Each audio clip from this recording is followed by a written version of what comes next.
napakaliit naman ng inyong pananampalataya o paniniwala.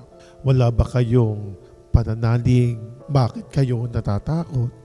Kapag ikaw ay walang paniniwala, wala kang pananalig, ikaw ay laging mayroong takot sa iyong dibdib, sa iyong puso, maging sa iyong isip.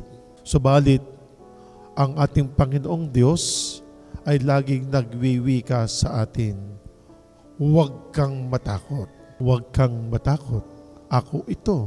Ang ating Panginoong Diyos, kapag ikay tumatawag, laging naandyan siya.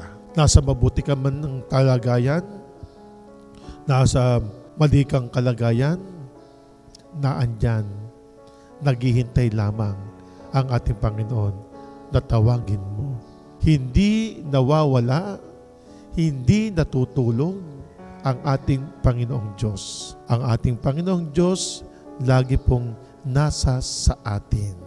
Tayo lamang po ang pagminsan ang nagkukulang kung bakit tayo hindi tumatawag sa Kanya.